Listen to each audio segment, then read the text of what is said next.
तो हम लोग डालेंगे heading electrical field due to disc, electrical field due to disc. Disc के कारण हम लोग क्या पढ़ेंगे, इलेक्ट्रिकल फील्ड पढ़ेंगे, है ना। तो डिस्क पे क्या होगा कि जो चार्जेस हमारे डिस्क पे चार्जेस दिए गए हैं, तो वो चार्जेस क्या है, पूरे सरफेस पे फैले हुए हैं। क्या फैले हुए बाबू, सरफेस पे, इसलिए इसमें सरफेस चार्ज डेंसिटी आएगा, इसमें क्या आ जाएगा, सिग्मा। क्या आएगा बाबू, सिग्मा आ जाएगा। आओ देखो तो कैसे आएगा। जैसे मान लो कि हमारा एक डिस्क है,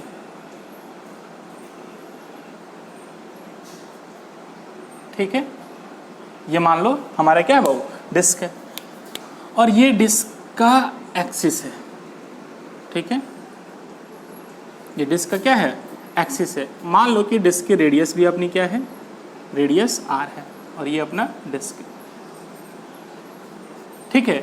इस पे चार्ज हमने दिया, मान लो कि sigma coulomb per metre square, है ना। सिग्मा क्या है, तो charge, surface charge density, sigma क्या है बाबू, सरफेस चार्ज डेंसिटी, मतलब यूनिट एरिया में कितने चार्ज हैं, दैट इज कॉल्ड सिग्मा, है ना। आओ अब कह रहा है क्या कि साहब इसके कारण यहाँ पे इसके एक्सिस पे किसी भी एक्स डिस्टेंस पे यहाँ पे इलेक्ट्रिकल फील्ड क्या होगी, हमें निकालना है। तो साहब सोचो कि क्या एक डिस्क जो होगा, हम ऐसा मान सकते हैं, देखो एक्चुअली हमें आता किसके लिए, हमें रिंग के लिए आता है, क्योंकि रिंग के लिए पढ़े थे, और रिंग के लिए इलेक्ट्रिकल फील्ड कितना था बाबू, याद करो। तो रिंग के कारण इलेक्ट्रिकल फील्ड था के Q x by are square plus x square to the power 3/2, है ना।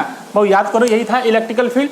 This is the electrical field due to ring, this is the electrical field due to ring. हमने पिछले क्लास में इसको पढ़ भी लिया था। अब सोचो कि हमें आता किसके लिए साहब, रिंग के लिए आता है, डिस्क के लिए नहीं आता, वो निकालना है। तो कैसे निकालेंगे, तो हम ये मान सकते हैं कि जो भी हमारा डिस्क होगा वो बहुत छोटे छोटे रिंग से मिलके बना हुआ होगा, और सबकी रेडियस क्या होगी, अलग अलग होगी, नहीं बहुत सारे रेडियस इसमें मिलेंगे, है ना। तो ये मान सकते हैं कि ये हमारा, जैसे मान लो कि ये हमारा डिस्क है, मान लो कि ये अपना डिस्क है, तो ये डिस्क जो है बहुत छोटे छोटे रिंग से मिलके बना हुआ होगा, ऐसे ऐसे ऐसे ऐसे ऐसे ऐसे ऐसे ऐसे बहुत छोटे छोटे रिंग से मिल गए। और जैसे आप ओनियन, प्याज देखो, अब प्याज को सलाद में, सैलड में जैसे हम लोग काटते हैं एकदम ऐसे, तो सैलड की तरह काट लो, तो सैलड की तरह काटोगे तो क्या मिलेगा, एक डिस्क मिलेगा, और उसको बारीकी बारीकी क्या करो, खोलते जाओ। तो जैसे बारीकी बारीकी खोलते जाइएगा तो उसमें रिंग शेप के बहुत सारे प्याज आपके मिलते जाएंगे, तो उन सभी रिंग को एक साथ जोड़ोगे तो क्या डिस्क का फॉर्मेशन नहीं हो जाएगा, एकदम ऐसे ही ओनियन होता है आपका। बोलो कोई दिक्कत, वैसे ही आपको सोचना है कि साहब ये बहुत सारे छोटे छोटे सर्कल से मिलके क्या हुआ, बना हुआ होगा। कैसे मान सकते हैं, तो हाँ अब देखो आगे कैसे कर सकते, कैसे करेंगे इसको। हम क्या करेंगे, ओनियन समझ में आ गया। देखो हम क्या करेंगे कि यहां से कोई भी x पे जाके, x नहीं, यहां पे x माना हुआ था, r मान लो, कोई भी r पे जाके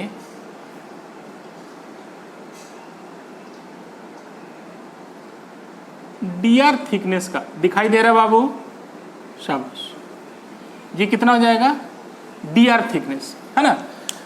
r पे जाके dr थिकनेस का, देखो यही थिकनेस हो जाएगी, ये समझ में आ रहा है, ये ब्लैक, दोनों ब्लैक के बीच का लेंथ हमारा क्या होगा, dr होगा, है ना।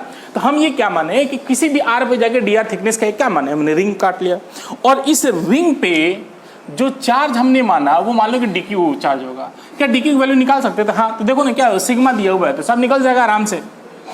बोलो इसका एरिया कितना होगा, तो इसका एरिया होगा, जब भी एरिया निकालना होगा ऐसे ऐसे, तो एरिया डायरेक्ट एरिया नहीं, एरिया होगा लेंथ इंटू लेंथ। एरिया कैसे लिखेंगे बाबू, सिगमेंट, मतलब सिगमेंट का अगर एरिया लिखना हो तो लेंथ इंटू लेंथ, अगर सिगमेंट का वॉल्यूम लिखना हो तो एरिया इंटू लेंथ, मतलब वॉल्यूम से एक स्टेप नीचे तो एरिया आएगा, तो एरिया इंटू लेंथ। समझिए, अगर सिगमेंट का एरिया लिखना हो, छोटे से सिगमेंट का अगर एरिया लिखना हो तो एरिया लिखिएगा length into length, length into length area हो जाएगा।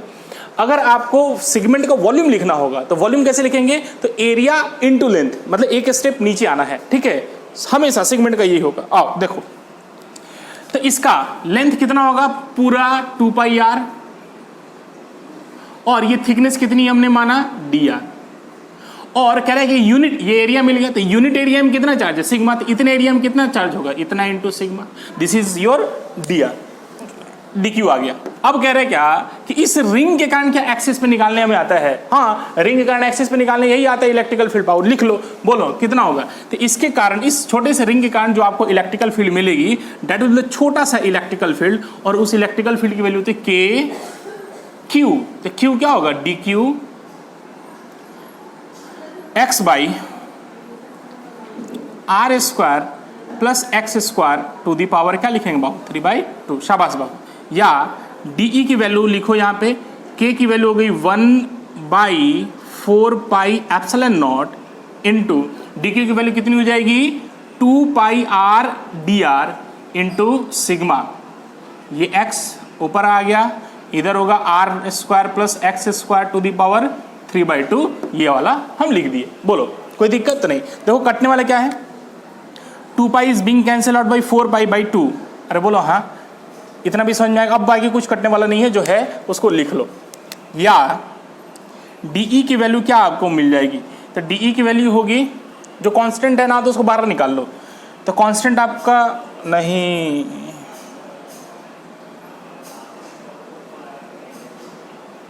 है ना?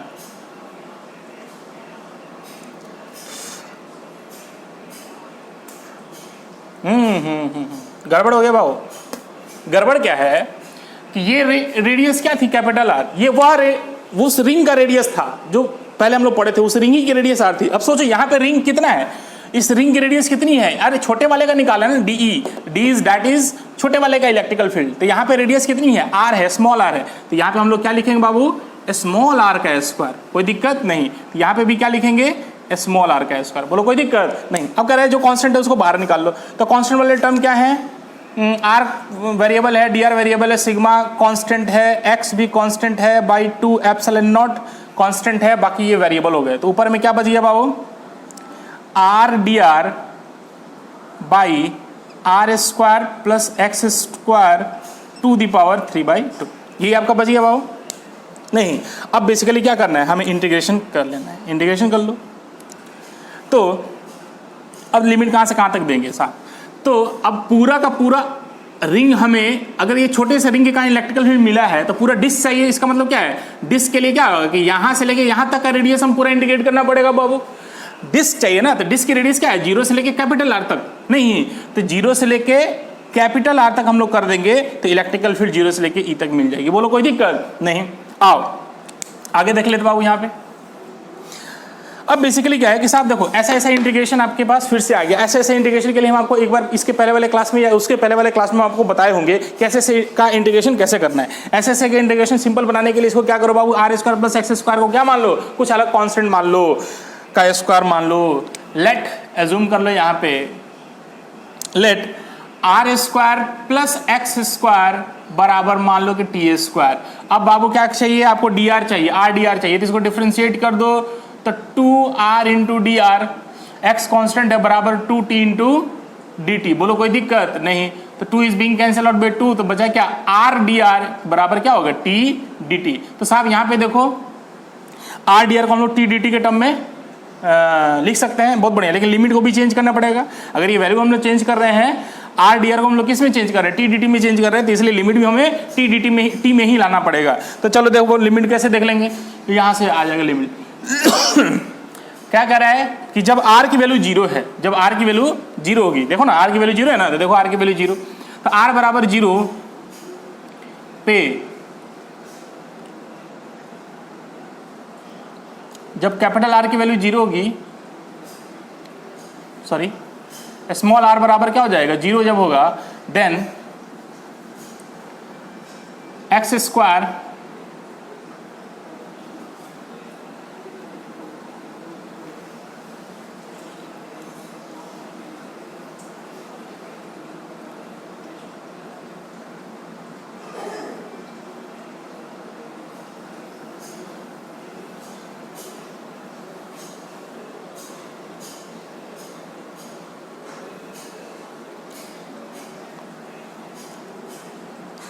व्हेन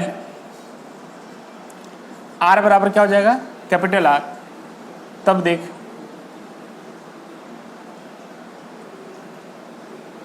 r बराबर कैपिटल R करना, कहाँ गया कैपिटल R?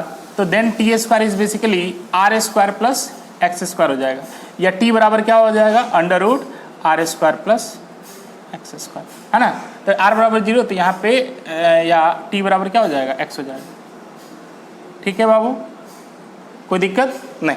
आ जाओ बाबू, अब इसी को क्या कर ले हम लोग फॉर्मूला में पुट कर लेते हैं अपना, या डी का इंटीग्रेशन ई लिख दें बराबर sigma x by 2 epsilon not कर ले बाबू, कोई दिक्कत नहीं। आर डी आर की जगह पे क्या लिख ले टी डी टी, तो T D T by are square plus x square को क्या मान ले, r square plus x square को टी स्क्वायर, तो टी स्क्वायर के पावर 3/2, तो स्क्वायर स्क्वायर कट गया तो बचा क्या टी क्यू। बहुत बढ़िया। लिमिट आर बराबर 0, तो आर बराबर 0 के लिए टी की वैल्यू क्या पुट करेंगे एक्स, और आर बराबर आर पे टी की वैल्यू क्या पुट कर देंगे under root are square plus x square. नहीं यही तो आर बराबर आर है, आर पे है नहीं ना, आर लिमिट है ना। आओ देखो, नहीं आता बाबू कमेंट में जो भी है ना पूछ लीजिएगा। सिग्मा बाई 2 एप्सिलॉन नॉट, ये कट गया यहाँ पे स्क्वायर का इंटीग्रेशन आ गया 1/x स्क्वायर का इंटीग्रेशन -1/x होता है बाबू, -1/x लिमिट x से लेके सॉरी -1/t, यहाँ पे हो जाएगा r square plus x square. बोलो कोई दिक्कत नहीं। Sigma x by 2 epsilon not into minus है तो पहले 1/x minus 1 under root are square plus x square. बोलो कोई दिक्कत नहीं। x को अंदर कर लो, आ जाएगा sigma by 2 epsilon not into 1 minus x by under root are square plus x square. बोलो कोई दिक्कत नहीं। तो ये आपका क्या मिल गया electrical field due to disc at its axis.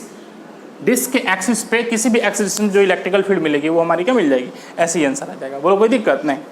अब कहते हैं क्या कि थोड़ा सा इसमें इतना याद रखना, sigma by 2 epsilon not into 1 minus x by under root are square plus x square. आगे हम लोग पढ़ेंगे electrical field due to infinite sheet. Heading डालो बाबू, electrical field due to infinite sheet. कुछ नहीं है, डिस्क पढ़ लिया, इन्फिनाइट सीट भी खत्म हो गया। हेडिंग डालो electrical field due to infinite sheet. Electrical field due to infinite sheet. Infinite sheet के कारण इलेक्ट्रिकल फील्ड चाहिए। तो इनफाइनाइट सीट आपका कैसा होता है बाबू, ध्यान से देखिए यहाँ पे। इनफाइनाइट सीट मतलब साहब जिसका और छोर ना पता हो, ऐसा कोई जरूरी नहीं है। इनफाइनाइट इज बेसिकली क्या है, एक रिलेटिव टर्म होता है। कैसे, तो ध्यान से देखें। जैसे मान लो कि ऐसे ये आपको इनफाइनाइट सीट बुक में ऐसे दिखाया होगा, ये आपको ऐसे इनफाइनाइट सीट होता है।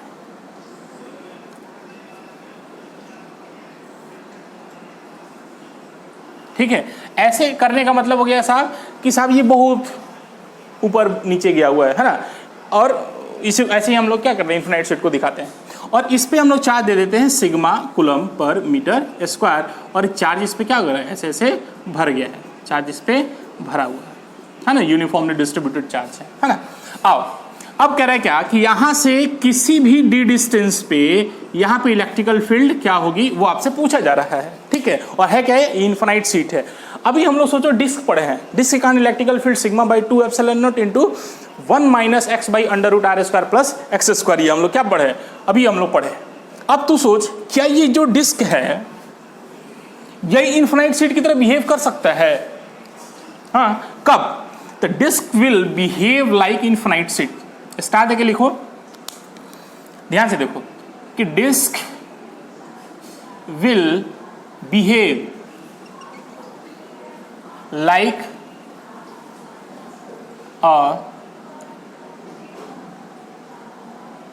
an infinite seat if अगर r टेंस टू इन्फिनिटी कर दे, नहीं रेडियस इन्फिनाइट लेंथ की वजह साहब, तो क्या वो डिस्क क्या वो इन्फिनाइट सीट की तरह बिहेव नहीं करने लगेगा? हाँ करने लगेगा साहब, नहीं। हाँ अब तो सोच कि अगर r टेंड्स टू इन्फिनिटी कर दे तो सोचो क्या ये वही डिस्क इन्फिनाइट सीट की तरह बिहेव करने लगेगा? तो हाँ, तो देखो चूंकि E बराबर क्या होता है sigma by 2 epsilon naught -1 minus x by under root are square plus x square, यही आपने पढ़ा है बाबू, शाबाश। अब तो सोच अगर r टेंड्स टू इन्फिनिटी कर ले, अगर ये इन्फिनिटी अगर हो जाए तो नीचे वाला पूरा का पूरा क्वांटिटी क्या हो जाएगा? इन्फिनिटी। तो something by infinity that will becomes zero, तो इसलिए E बराबर क्या हो जाएगा sigma by 2 epsilon not into 1 minus 0, नहीं इसलिए जो आपको E मिलेगा वो मिल जाएगा sigma by 2 epsilon. This is the electrical field due to infinite sheet. Infinite sheet का इलेक्ट्रिकल फील्ड आपको इतना ही मिलेगा, ठीक है।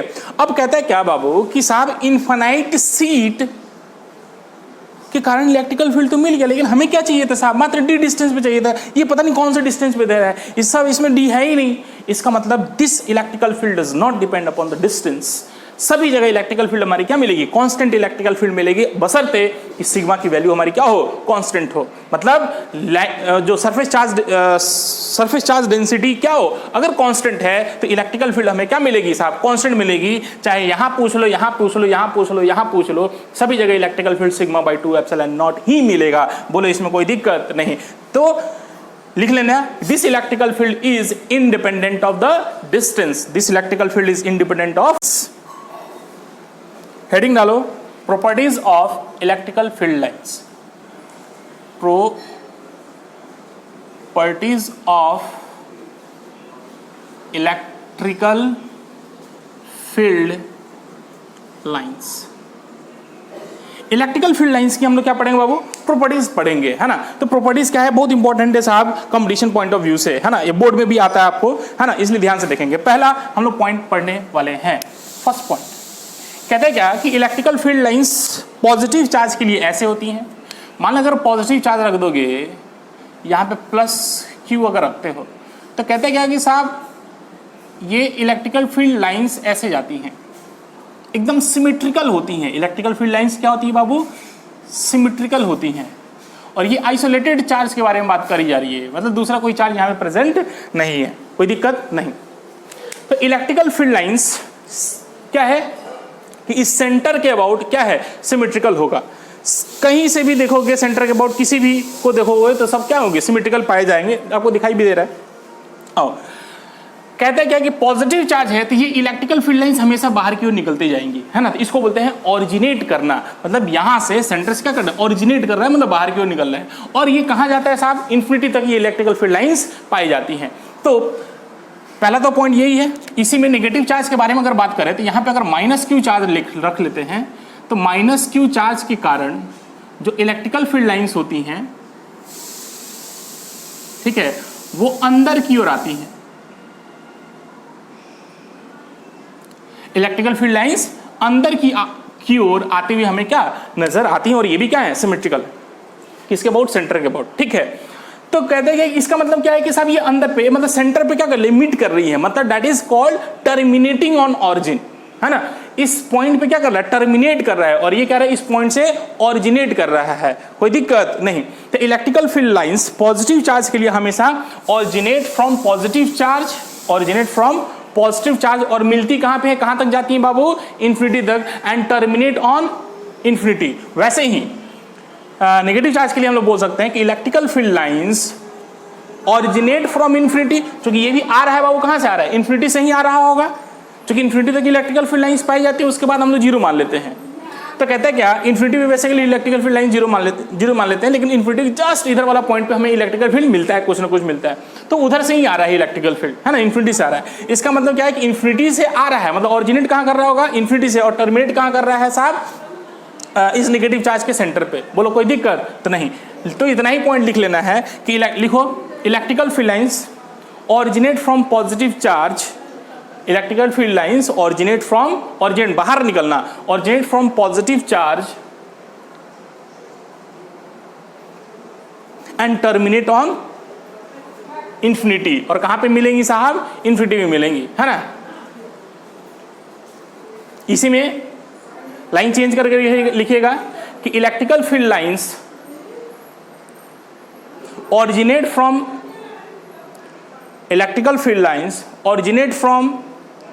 infinity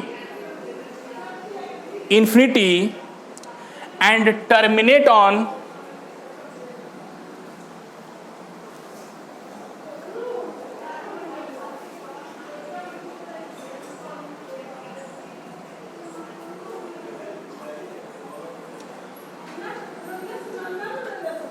electrical field lines originate from infinity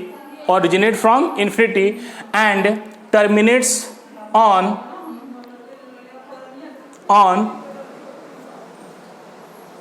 center for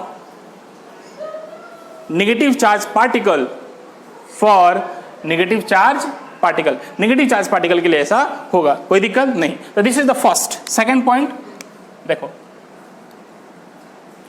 कह रहे क्या, मान लीजिए साहब ऐसे एक इलेक्ट्रिकल फील्ड लाइन है ना, और ये इलेक्ट्रिकल फील्ड का अपना एक डायरेक्शन होगा। तो साहब कह रहे क्या कि इलेक्ट्रिकल फील्ड लाइन जैसे जा रही है, तो कह रहे किसी भी पॉइंट पे अगर आप टेंजेंट ड्रॉ करोगे, अगर आप किसी भी पॉइंट पे टेंजेंट ड्रॉ करोगे तो ये आपका टेंजेंट ड्रॉ होता है। तो किसी पॉइंट पे जो इलेक्ट्रिकल फील्ड लाइंस, ये क्या है, ब्लैक वाला इलेक्ट्रिकल फील्ड लाइंस है, और उसके किसी भी पॉइंट पे अगर आप टेंजेंट ड्रॉ करोगे तो ये इलेक्ट्रिकल फील्ड ऐसे जा रही है, तो टेंजेंट हमारा ऐसे ही होगा, ठीक है, नॉर्मल का परपेंडिकुलर। तो कह रहे क्या कि जो टेंजेंट होगा, इस पॉइंट पे जो टेंजेंट होगा वही इस पॉइंट का नेट इलेक्ट्रिकल फील्ड का मैग्नीट्यूड बताएगा। नहीं समझ में आया? मतलब कि इस पॉइंट पे कितनी इलेक्ट्रिकल फील्ड इंटेंसिटी है या इलेक्ट्रिकल फील्ड का मैग्नीट्यूड कितना है, वो यही बताएगा। और इस electrical field is vector quantity, तो इलेक्ट्रिकल फील्ड का डायरेक्शन किधर होगा वो भी बताएगा। तो कौन बताएगा? तो टेंजेंट बताएगा। तो लिखेंगे tangent at any point on the electrical field lines, tangent at any point on the electrical field lines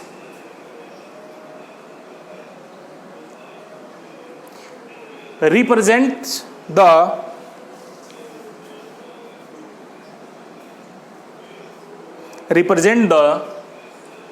direction of the electrical field, represents the direction of the electrical field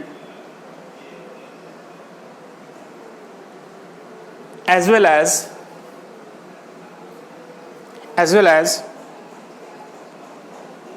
direction of the electrical force,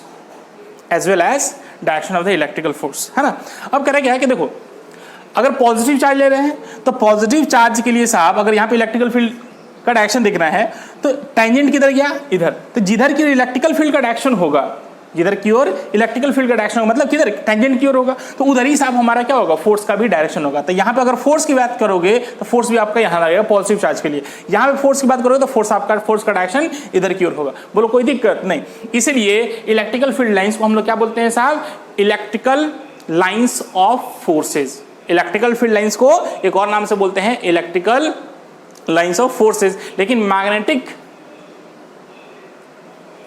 field को magnetic lines of forces नहीं कहते हैं। क्यों नहीं कहते हैं आगे पढ़ेंगे, है ना। यहां ध्यान से देखेंगे। ये समझ में आया कि किसी भी पॉइंट पे अगर आप टेंजेंट ड्रॉ करते हो तो वो टेंजेंट वो टेंजेंट वहां पे क्या दिखाता है साहब? इलेक्ट्रिकल फील्ड का डायरेक्शन भी दिखाता है और साथ साथ इलेक्ट्रिकल फोर्स का भी डायरेक्शन दिखाता है। थर्ड पॉइंट हम देखेंगे। थर्ड पॉइंट देखें बाबू, कहते हैं क्या कि दो इलेक्ट्रिकल, मान लें कि दो चार्जेस हैं, मान लें कि ये Q1 है और ये Q2 है।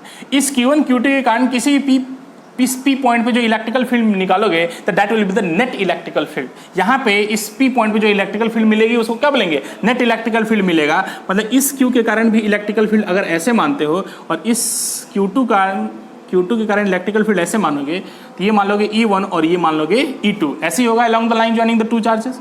उसका तो नेट इलेक्ट्रिकल फील्ड कैसे होगा? इधर की ओर होगा। तो किसी भी जो नेट इलेक्ट्रिकल फील्ड, किसी भी पॉइंट पे जो इलेक्ट्रिकल फील्ड मिलता है, किसी भी पॉइंट पे जो इलेक्ट्रिकल फील्ड मिलता है that is the net electrical field. कोई दिक्कत नहीं। लिखो electrical field at a point, किसी पॉइंट पे इलेक्ट्रिकल फील्ड, मतलब electrical field at a point represent the net electrical field due to all the charges. Electrical field at a point represent the net electrical field, net मतलब 1, net electrical field due to all the charges. ठीक है, next point number 4 आप देखें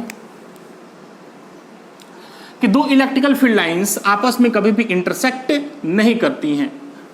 to electrical lines never intersect each other. क्यों लिख लेंगे two electrical lines never intersect each other? Because, क्योंकि साहब जहां पे काटते हैं इसको बोलते हैं point of intersection.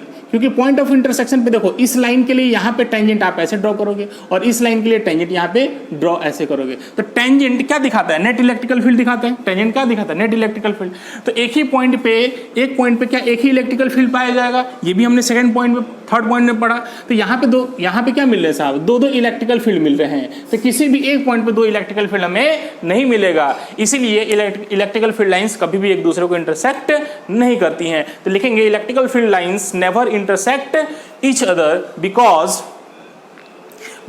at the point of intersection there will be two possible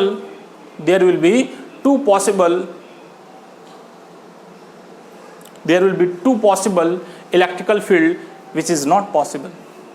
वाह, पॉसिबल नॉट पॉसिबल, है ना, कि यहाँ पे दो पॉसिबल इलेक्ट्रिकल फील्ड हो जाएंगी, जो कि ऐसा नहीं होगा, पॉसिबल नहीं है। ठीक है, पॉइंट नंबर 5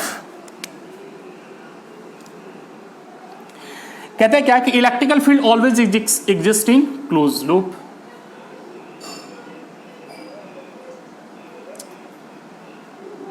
कहते हैं क्या कि इलेक्ट्रिकल फील्ड लाइंस कि क्लोज लूप में एग्जिस्ट करता है। तो कहते हैं कि इलेक्ट्रिकल फील्ड क्या है साहब? कंजर्वेटिव फील्ड है। मतलब इलेक्ट्रिकल फील्ड से अगर चार्ज रखो तो वहां पे फोर्स मिल जाएगा।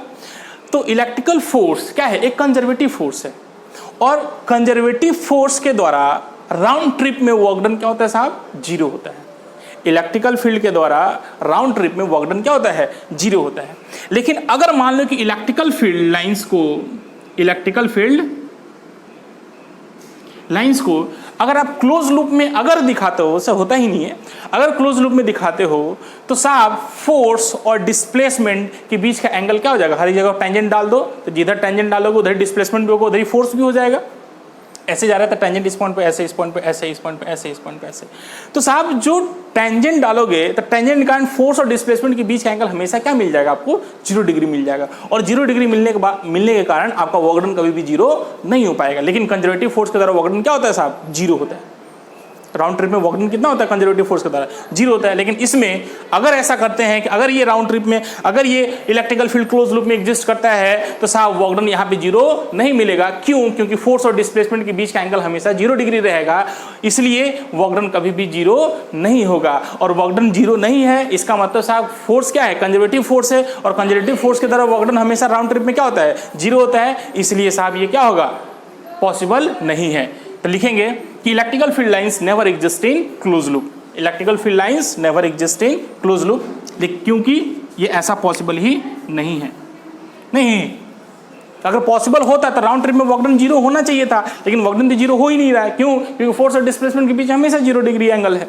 ठीक है, तो कैसे 0 हो जाएगा? ठीक है, नेक्स्ट पॉइंट नंबर 6।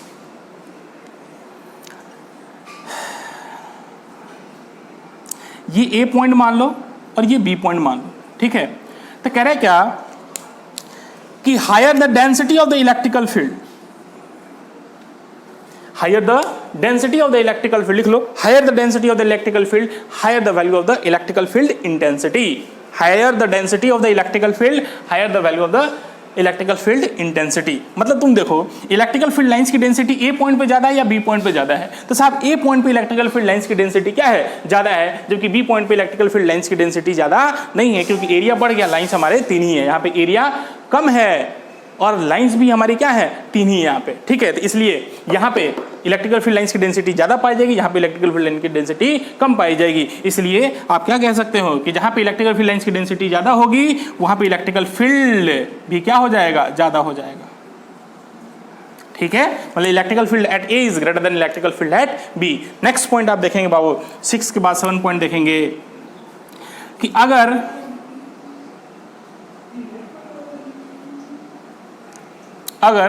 मान लो कि यहाँ पे 10 कूलम का चार्ज है ना, अगर प्लस 10 कूलम के चार्ज के कारण जो इलेक्ट्रिकल फील्ड लाइंस तो निकलेंगी ऐसे, तो आपने कितनी इलेक्ट्रिकल फील्ड लाइंस को रिप्रेजेंट करा साहब 10 कूलम के लिए, तो 1 2 3 4 5 6 7 8 इलेक्ट्रिकल फील्ड लाइंस आपने क्या किया, रिप्रेजेंट किया।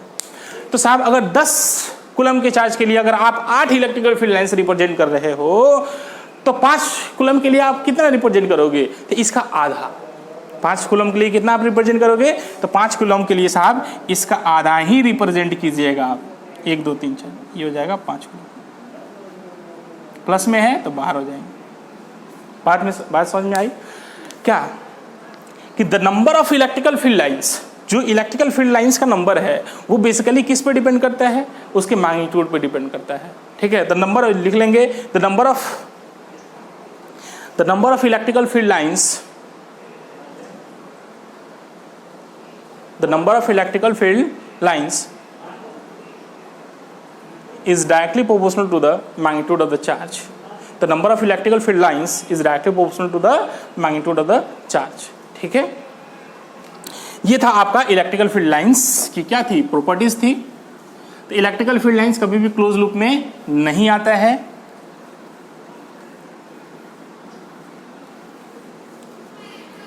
आइए आगे देख लेते हैं।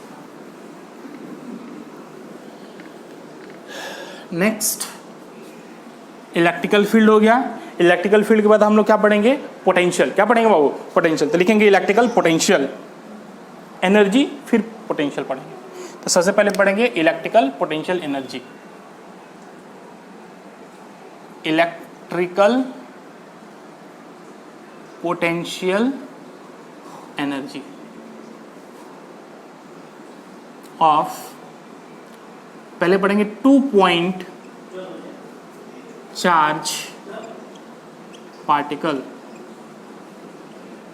2 पॉइंट चार्ज पार्टिकल के लिए हम लोग क्या पढ़ेंगे, electrical field, electrical potential energy पढ़ेंगे। 2 पॉइंट चार्ज पार्टिकल के लिए क्या पढ़ेंगे, इलेक्ट्रिकल पोटेंशियल एनर्जी पढ़ेंगे। कह रहे क्या कि 2 चार्ज है, एक मान लो एक Q1 है और इससे किसी r डिस्टेंस पे एक चार्ज Q2। ठीक है, r डिस्टेंस पे क्या है, Q2। तो कह रहे हैं क्या कि इस सिस्टम का, 2 पॉइंट चार्ज का एक सिस्टम है, इस सिस्टम की पोटेंशियल एनर्जी कितनी है वो पूछी जा रही है आपसे। इस सिस्टम का पोटेंशियल एनर्जी कितना है वही आपसे क्या कर रहा है, पूछ रहा है। तो साहब जब भी ऐसे पढ़ोगे आप ऐसे ग्रेविटेशन में भी पढ़ोगे, 2 पॉइंट मास पार्टिकल का पोटेंशियल एनर्जी आपने पढ़ा होगा, G m1m2/r। वैसे ही साहब इसका भी पोटेंशियल एनर्जी आपको पढ़ना है कि 2 पॉइंट चार्जेस हैं Q1 Q2 और वो r डिस्टेंस पे सेपरेटेड है, तो इसका पोटेंशियल एनर्जी कितना होगा। साहब इसको करने के लिए हम लोग क्या मानते हैं, हमारे पास कुछ एजम्पशन है। हम ये मान के चलते हैं कि जो दोनों चार्जेस हैं, यहाँ देखो बाबू, कि जो दोनों चार्जेस हैं वो बेसिकली क्या है, इन्फिनिटी पे हैं, और इन्फिनिटी पे ही आपका Q1 है और इन्फिनिटी पे ही आपका क्या है, Q2 है। दोनों चार्जेस कहाँ पे हैं, इन्फिनिटी पे हैं। अब आपको ऐसा सिस्टम बनाना है तो आपको क्या करना है, अब चार्जेस को कैसे लाना पड़ेगा, बारी बारी चार्जेस को लाना पड़ेगा। मतलब पहले चार्ज Q1 को लाना पड़ेगा, फिर चार्ज Q2 को लाना पड़ेगा, और लाके फिर ऐसा सिस्टम बनाइएगा, तब जाके जितना आपका वर्क खर्च करना पड़ा, जो आपने वर्क खर्च करा, work done by the agent, that will be the stored in the potential energy. आपने पढ़ा होगा, ऐसे पढ़ा होगा। देख आपने क्या पढ़ा होगा कि वर्क डन कहाँ पे, एनर्जी में पढ़ा होगा, वर्क ऑन एनर्जी में। तो work done by conservative force is basically equals to negative of the change in potential energy. आपने ये भी पढ़ा होगा, पढ़ा है, बहुत बढ़िया। वर्क डन बाय कोई भी कंजर्वेटिव फोर्स इज बेसिकली कितना होगा, F इंटू dr या F dx ऐसे, ठीक है। और work done by the agent is basically equals to negative of the work done by conservative force, ऐसे पढ़ा होगा। तो सोच, negative of the work done by conservative force basically क्या है, negative of the change in potential energy है कि नहीं। तो ये क्या हो जाएगा, चेंज इन पोटेंशियल एनर्जी। इसलिए work done by the agent किसके बराबर हो जाएगा, work done by the agent is always equals to change in potential energy, जबकि work done by conservative force is always equals to negative of the change in potential energy. और change क्या होता है हमेशा final minus initial, that is U final minus U initial हो जाएगा। बोलो कोई दिक्कत तो नहीं, ये आपको याद रखना है कि work done by conservative force is equals to negative of the change in potential energy, work done by the agent is equals to change in potential energy के बराबर होगा। अब देखो बेसिकली क्या है कि अगर एजेंट फोर्स ऑफ एजेंट इधर है तो हमेशा इसके अपोजिट और इक्वल मैग्नीट्यूड में ही कंजर्वेटिव फोर्स होगा। कंजर्वेटिव फोर्स और एजेंट का फोर्स हमेशा एक दूसरे क्या है, इक्वल होते हैं, अपोजिट होते हैं। क्यों होते हैं वो भी हम लोग देखेंगे, है ना। चलो इतना कुछ समझ में आ गया साहब, इसको हम लोग मिटाएंगे, इरेज करेंगे। देखें इसको लिख लेना, ठीक है। अब देखें कहता है क्या कि हमने क्या माना कि इनिशियली क्या है कि साफ चार्जेस जो चार्जेस होंगे वो कहाँ पे होंगे, इन्फिनिटी पे होंगे, और सभी चार्जेस इन्फिनिटी पे होंगे, और हमें ऐसा सिस्टम फॉर्म करना है। अब कहते हैं क्या कि इन्फिनिटी पे हम ये और चीज मान के चलते हैं कि इन्फिनिटी पे पोटेंशियल एनर्जी हमारी क्या होगी, जीरो। ये एज्यूम करना है कि इन्फिनिटी पोटेंशियल एनर्जी क्या होती है हमारी, जीरो होती है, क्योंकि वहाँ पे कोई भी इलेक्ट्रिकल फील्ड लाइंस प्रेजेंट नहीं होता है, इसलिए आपको क्या मान के चलना है, वहाँ पे इन्फिनिटी पोटेंशियल एनर्जी जीरो, ऐसा मानना होगा। चलो बाबू तभी हम ये बनाएंगे भी, है ना। आओ तो क्या करेंगे, सबसे पहले इस सिस्टम को फॉर्म करना है, तो हम लोग सबसे पहले हम लोग क्या लेके आएंगे, Q1 को लेके आएंगे यहाँ पे। जब Q1 को लेके आए तो साहब देखो इधर कोई भी चार्जेस प्रेजेंट नहीं है, तो जब कोई चार्ज नहीं है तो एजेंट को कितना वर्क करना पड़ेगा, जीरो। तो that is the work done by the agent in bringing the charge 1 is zero. तो work done by the agent 1 कितना हो जाएगा, जीरो। बोलो कोई दिक्कत नहीं। अब क्या है साहब कि हम Q2 को लाएंगे। जैसे ही Q2 को हमने एंटर कराया, है ना, इन्फिनिटी से अंदर लाए, तो देखें क्या कि साहब इसके कारण एक फील्ड चारों तरफ जनरेटेड है, अभी हमने पढ़ा भी था। तो इसके कारण फील्ड क्या है, चारों तरफ जनरेटेड है। अब जैसे ही साहब ये चार्ज इसके फील्ड में आया तो साहब इस पे क्या एक्सपीरियंस होने लगा, फोर्स। तो ये इस चार्ज को इधर की ओर किधर रिपेल करेगा, अलोंग द लाइन ज्वाइनिंग। तो ये इधर की ओर साहब क्या करने लगा, रिपेल करने लगा। तो ये क्या होगा, कंजर्वेटिव फोर्स, ये इलेक्ट्रोस्टैटिक फोर्स, इलेक्ट्रोस्टैटिक फोर्स आप कह लो। तो इलेक्ट्रोस्टैटिक फोर्स इसको क्या करेगा, उधर की रिपेल करेगा। अब तो सोच, तो ये तो सिस्टम कभी आएगा ही नहीं, तो इसलिए क्या करना है, हमें जाना पड़ेगा और हमें उस चार्ज को पकड़ के खींचना पड़ेगा। नहीं अंदर आ भाई, अंदर आ। अब कह रहे ठीक है साहब, हमने एजेंट हो गए, और हम एजेंट हो गए, जो इस चार्ज को लाने वाले हो गए, तो हमने फोर्स लगाया। देखो इलेक्ट्रोस्टैटिक फोर्स क्या है, कंजर्वेटिव फोर्स है, तो कंजर्वेटिव फोर्स के जस्ट अपोजिट में हमने क्या लगाया, एजेंट का फोर्स लगाया। ठीक है बाबू, बोलो कोई बात, कोई दिक्कत नहीं। अब कहेंगे मास्टर आपने इलेक्ट्रोस्टैटिक फोर्स और एजेंट का फोर्स बराबर क्यों माना, तो उसे बराबर मानेंगे। क्यों, क्योंकि देखो हम क्या करते हैं कि ये जो प्रोसेस है ये वेरी स्लो प्रोसेस होता है। ये क्या है, very slow process, very slow process होगा। क्यों, क्योंकि देखो क्या होता है कि जैसे जैसे ये चार्ज अगर इधर आएगा तो इन दोनों चार्जेस के बीच की डिस्टेंस क्या होती जाएगी, कम होती जाएगी। कम होती जाएगी तो इलेक्ट्रोस्टैटिक फोर्स क्या होने लगेगा, बढ़ने लगेगा। तो कहते हैं क्या कि अगर जैसे जैसे मतलब इलेक्ट्रोस्टैटिक फोर्स आपने क्या मान लिया, वेरिएबल हो गया।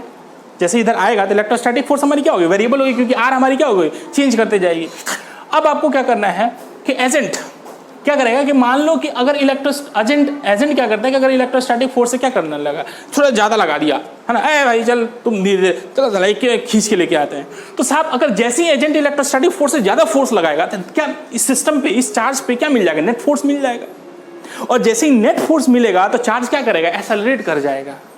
और चार्ज जैसे ही एक्सेलरेट कर जाएगा तो साहब इसका कितना फोर्स लग रहा है, एजेंट कितना फोर्स लगा रहा है, हमें एक्सेलरेशन नहीं पता है, तो हम कैसे निकाल पाएंगे एजेंट का फोर्स कितना, एजेंट कितना फोर्स लगा रहा है। क्योंकि एजेंट का फोर्स बड़ा हो गया एफ से, कब, जब एक्सेलरेशन शुरू हो जाएगा तब। तो एजेंट कितना फोर्स लगाएगा ये हम नहीं समझ पाएंगे, नहीं जान पाएंगे। इसलिए क्या होगा कि सोचो कि अगर एक्सेलरेशन जीरो हो जाए, मतलब वेलोसिटी कांस्टेंट हो जाए, कांस्टेंट वेलोसिटी, बहुत धीरे धीरे एकदम धीरे धीरे अगर हम चार्जेस को क्या करने, बढ़ाना चालू कर दें, इसका मतलब धीरे धीरे बढ़ाने का मतलब कि जैसे जैसे इलेक्ट्रोस्टैटिक फोर्स बढ़ते जाएगा वैसे वैसे एजेंट भी अपना फोर्स बढ़ाते जाएगा साहब। तो जितना वो 10 न्यूटन लगा रहा है तो ये भी 10 न्यूटन लगाने लगा, वो 11 न्यूटन लगा रहा है तो ये भी 11 न्यूटन लगाने लगा। तो साहब नेट फोर्स मिला जुला के क्या हो जाएगा, जीरो।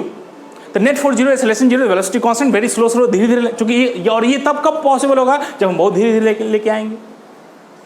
तो उससे फायदा क्या हो जाएगा कि अगर एक्सेलरेशन जीरो जाएगा तो साहब जितना एजेंट का फोर्स हो जाएगा वही इलेक्ट्रोस्टैटिक फोर्स हो जाएगा। और साहब इलेक्ट्रोस्टैटिक फोर्स किसी भी डिस्टेंस में हमें निकालना आता है, बराबर के Q1 Q2 by R square. तो इसलिए हमें एजेंट का फोर्स को निकालने के लिए साहब ये प्रोसेस क्या करना पड़ता है, बहुत स्लो स्लो ले जाना पड़ता है। ठीक है, तो देखेंगे बाबू, मान लो कि यहां से ये कोई भी x डिस्टेंस है ना, हम देख रहे हैं क्या कि मान लो कि एजेंट, अब एजेंट के बारे में देखेंगे।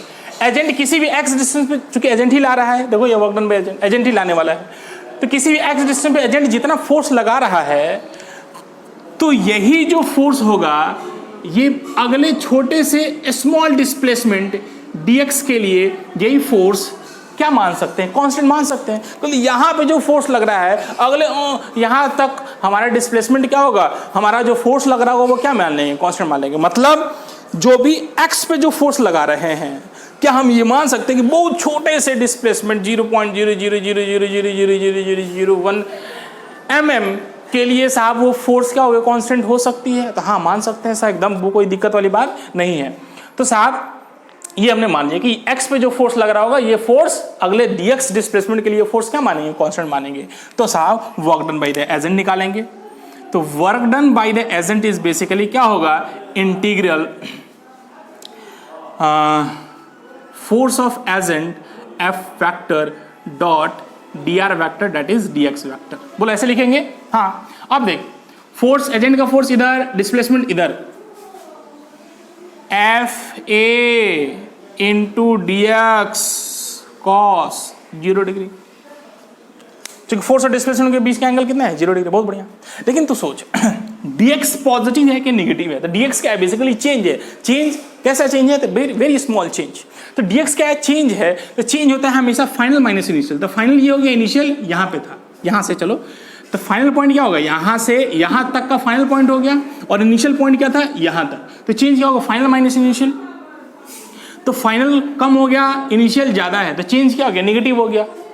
चेंज क्या है, निगेटिव है। जब घटाओगे तो वैल्यू क्या होगी, निगेटिव आएगी। तो उस निगेटिव को पॉजिटिव बनाने के लिए इस ये dx क्या है, बेसिकली यहाँ पे निगेटिव है, इस dx को पॉजिटिव बनाने के लिए एक माइनस का साइन हम अपनी तरफ से क्या कर देंगे बाबू, डाल देंगे। बोलो कोई दिक्कत नहीं। तो this is the work done by this. अब तो सोच, work done by force of agent is basically किसके बराबर है, इलेक्ट्रोस्टैटिक फोर्स के बराबर है। तो इंटीग्रेशन FE माइनस का इंटू dx। बोलो ऐसे लिख सकते हैं, cos 0 की वैल्यू 1 हो गई। शाबाश। FE की वैल्यू बोलो कितना होगा, तो माइनस इंटीग्रेशन FE बराबर होता है K Q1 Q2। तो Q1 Q2 by R square x square that is dx। कहां से कहां तक, तो x की वैल्यू पहले क्या था, इन्फिनिटी। फाइनली क्या होगा, r डिस्टेंस पे लाना है, नहीं फाइनली हमें r डिस्टेंस पे लाना है। शाबाश। तो work done by the agent is basically क्या हो जाएगा, minus K Q1 Q2 integral dx by X square, नहीं इन्फिनिटी से r तक। यह आ जाएगा minus K Q1 Q2 1 by X square का इंटीग्रेशन माइनस 1 बाई एक्स हो जाएगा, माइनस से r, minus K Q1 Q2 1 by infinity क्या हो जाएगा, 1 by infinity that is the 0 minus का माइनस 1 बाई आर।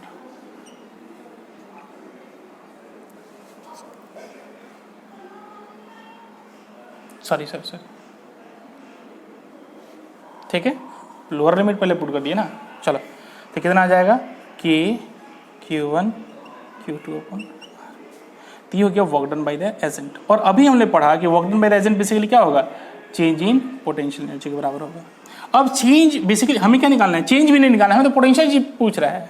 तो देखो जो चेंज इन पोटेंशियल एनर्जी होता है वो बेसिकली क्या होता है, फाइनल माइनस इनिशियल।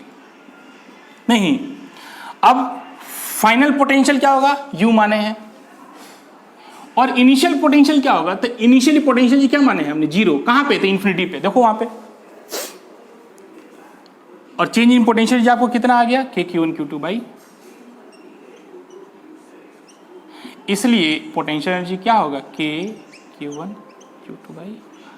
बाबू यहाँ पे आप ध्यान से देखिए कि ये जो पॉइंट है ये इन्फिनिटी का पॉइंट है, और इन्फिनिटी पे पोटेंशियल एनर्जी क्या माने हैं, 0 माने हैं। तो अगर आप इन्फिनिटी पोटेंशियल एनर्जी 0 मानोगे तभी ये आएगा potential energy at this point will be, इन सिस्टम का जो पोटेंशियल एनर्जी आएगा वो K Q1 Q2 by R. तो K Q1 Q2 by R हम तब लिख सकते हैं जब एक जगह पे पोटेंशियल एनर्जी हमने क्या माना है, 0 माना है, और वो जगह कहाँ पे है, तो इन्फिनिटी पे। बोलो कोई दिक्कत तो नहीं। तो इस चार्ज की जो पोटेंशियल एनर्जी आपको मिल गई वो मिल गई K Q1 Q2 by are. बोलो कोई दिक्कत नहीं। आओ आगे बढ़ते हैं। अब इस पे क्वेश्चंस आते हैं बाबू, कैसे आते हैं देखें।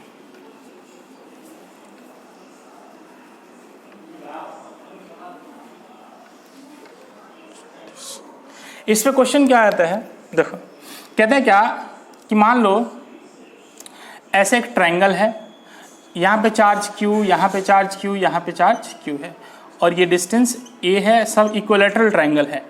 इस सिस्टम की पोटेंशियल जी बाबू क्या होगी, ठीक है। सॉरी यहाँ पे देखना बाबू, तो ये तो आया दूसरे के कारण लाना, तो टोटल वर्क डन कितना हो जाएगा, तो work done by A1 plus work done by A2, ये वर्क डन बाई A2 आ रहा था, थोड़ा सा चेंज कर लेना, 0 plus work done by A2 कितना आया, K Q1 Q2 upon R, इसलिए जो work done by the agent आ गया K Q1 Q2 upon R आ गया, ठीक है। उसके बाद बाकी सब प्रोसेस आपने देख लिया। अरे पहला जो चार्ज लाए थे ना, पहला Q1 को लाए थे, तो Q1 को लाने में work done by the agent A1 कितना आया, 0। जब दूसरा चार्ज लाए तो वो था वर्क डन बाई A2, जो इंटीग्रेट करके निकाले, तो इंटीग्रेट करके निकाले ना K Q1 Q2 by R, तो उसको हम लिख दिए WA, है ना, तो वो WA नहीं है, WA2 है, मतलब A2 को लाने में कितना वर्क करना पड़ा, इतना। तो नेट वर्क डन कितना होगा, सबका वर्क डन क्या करो, जोड़ दो, तो पहले को वर्क डन कितना, 0, दूसरे का वर्क डन इतना है, तो टोटल वर्क डन कितना आया, K Q1 Q2 by R। उसका ये सारी प्रोसेस आप क्या कर लीजिएगा, work done by the agent जो चेंज इन पोटेंशियल एनर्जी है ना, वो अपना कर लीजिएगा, ठीक है। तो चीज़ वही है। अब आप देखो, अब वहां पे 2 पॉइंट चार्ज पार्टिकल का सिस्टम था, यहाँ पे 3 चार्ज पार्टिकल का सिस्टम है। अब इसका पोटेंशियल जी आपसे पूछा रहा है, ऐसा ये पोटेंशियल जी कैसे निकालेंगे बाबू, तो कैसे निकालेंगे यहाँ पे देखना है। तो कह रहे हैं क्या कि अगर दोनों चार्ज Q1 है, तो पहले 2 चार्ज थे, तो इसका पोटेंशियल जी तो बहुत आसानी से लिख सकते थे बाबू, K Q1 Q2 by R। लेकिन साहब अब 3 है, तो 3 है तो कैसे निकालेंगे, तो देखो क्या है कि सभी चार्जेस को पहले हटा दो, कि इनिशियली कोई चार्ज नहीं था, कोई चार्ज नहीं थे, सभी चार्ज कहाँ पे होंगे, इन्फिनिटी में होंगे, ऐसे ही बनाएंगे बाबू। अब सबसे पहले इस Q1 को लाएं, इस Q को लाएं, तो इसके द्वारा वर्क डन कितना हो गया, work done by the agent इन 1 कितना, 0। अब क्या फिर लाएंगे, Q2 को लाएंगे, जब Q2 को लाएंगे दूसरा चार्ज यहाँ पे लाएंगे, तो कितने डिस्टेंस पे लाए, A डिस्टेंस पे लाएं, तो इस पे वर्क करने में एजेंट को कितना लगा, तो K 2 चार्ज पार्टिकल का K Q1 Q2 by A, इतना ही वर्क करना पड़ेगा, शाबाश। अब सोच, अब हम फिर तीसरा चार्ज को लाएंगे, जब तीसरा चार्ज को लाएंगे Q, तो इस चार्ज को लाने में अब ये भी प्रेजेंट है और ये भी प्रेजेंट है, तो इसके अगेंस्ट भी वर्क करना पड़ेगा और इसके अगेंस्ट भी वर्क करना पड़ेगा। तो सबसे पहले इसके अगेंस्ट वर्क करना पे लिख लो, तो work done by the A3, इसके अगेंस्ट वर्क करोगे तो K Q1 Q2 by R, मतलब A, प्लस इसके अगेंस्ट भी वर्क करना पड़ेगा, तो K Q1 Q2 by A, क्योंकि ये भी डिस्टेंस कितना है, A ही है।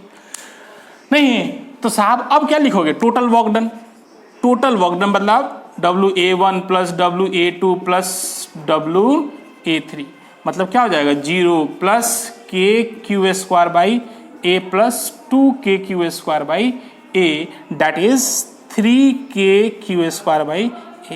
ये आपका क्या मिल गया, net work done that is, यही आपका क्या मिल गया, इस सिस्टम की पोटेंशियल एनर्जी मिल गई। नहीं, इस सिस्टम का पोटेंशियल एनर्जी पूछ रहा था, तो पोटेंशियल एनर्जी मिल गया। पोटेंशियल एनर्जी क्या होगा, जो भी वर्क करेंगे वही हमारे क्या होगा, पोटेंशियल एनर्जी के फॉर्म में स्टोर हो जाता है, शाबाश बाबू। अब जैसे मान लो कि क्वेश्चन अगर आपको टफ थोड़ा सा बढ़ाना शुरू कर दे, लेंदी करना शुरू कर दे, तो साहब कर देगा यहाँ पे Q Q Q Q Q, और ये साइड लेंथ A मान लो, कह रहे हैं कि इस सिस्टम की पोटेंशियल एनर्जी बताओ क्या होगी, इस सिस्टम की पोटेंशियल एनर्जी बताओ क्या होगी, बोलो बाबू कैसे होगा इस सिस्टम की।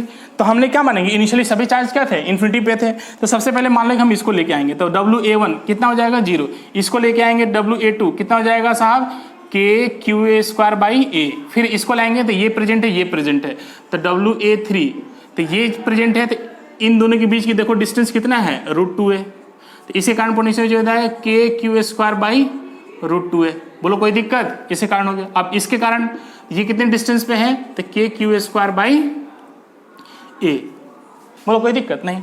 अब फिर इसको लेके आएंगे तो WA4, तो WA4 यहाँ पे लिख लो, WA4 जो होगा वो इसी कारण और इसी कारण दोनों सेम डिस्टेंस पे है, तो 2 डायरेक्ट कर लें, 2KQ square by A, plus इससे ये चार्ज कितने डिस्टेंस पे, √2 है, तो KQ स्क्वायर बाई √2 है। बोलो कोई दिक्कत नहीं। टोटल वर्क डन क्या है चाहिए, तो total work done WA1 plus WA2 plus WA3 plus WA4, है ना। तो क्या करोगे 0 plus KQ² by A plus तो हो गया तीसरा ये है KQ² by A plus KQ² by √2a plus इसके कारण तो 2KQ² by A plus KQ² by √2a। देखना कहीं गलत ना हो, है ना। उसका जोड़ लो 1 2 2 4, यहाँ पे हो जाएगा 4 KQ² बाई ए कॉमन ले लो तो यहाँ पे हो जाएगा 4 प्लस 1/√2 प्लस 1/√2 तो 2/√2 तो √2 कट जाएगा √2, शायद इतना ही होगा आंसर।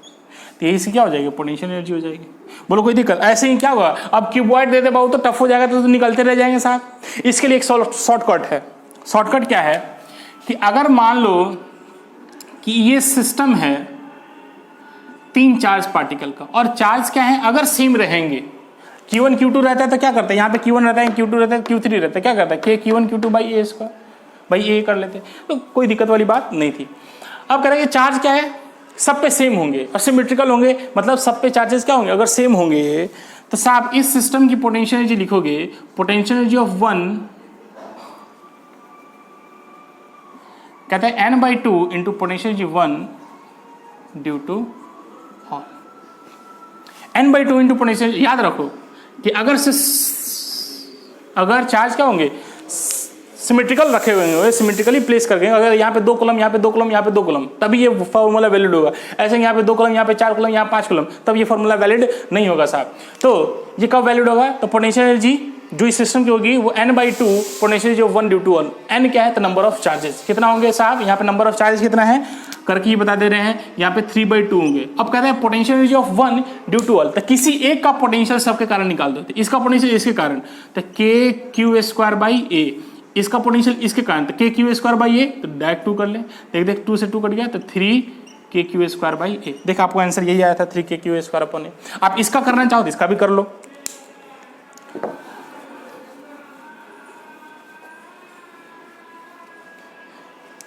इसका u बराबर n/2 तो 4/2 into potential of 1 due to all, तो इसका इसके कारण इसका इसके कारण तो 2KQ² बाई ए, इसका इसके कारण हो गया, इसका इसके कारण हो गया, इसका इसके कारण प्लस KQ² बाई √2a। बोलो कोई दिक्कत नहीं, काट लो बाबू, ये हो जाएगा 2 और KQ² अपॉन ए कॉमन ले लो, KQ² अपॉन ए कॉमन ले लो और 2 को अंदर कर दो तो 2 दोनों यहाँ पे 4 हो जाएगा और 2/√2 तो √2 हो जाएगा आंसर। देखो उधर कहीं आंसर आएगा, कोई दिक्कत? तो ये आपका क्या है बहुत ही आसान है, ठीक है। ऐसे आपका क्या मिल जाएगा ये पोटेंशियल, ऐसे ही आपका क्यूबॉइड दे दे, है ना, तो कोई दिक्कत वाली बात नहीं है। आपको सिर्फ क्या निकालने चाहिए, डिस्टेंस आना चाहिए साहब, दोनों चार्ज के बीच के डिस्टेंस कैसे निकालते हैं वो आपको आना चाहिए।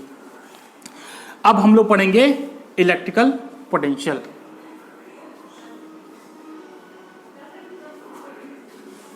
हेडिंग डाला बाबू इलेक्ट्रिकल पोटेंशियल।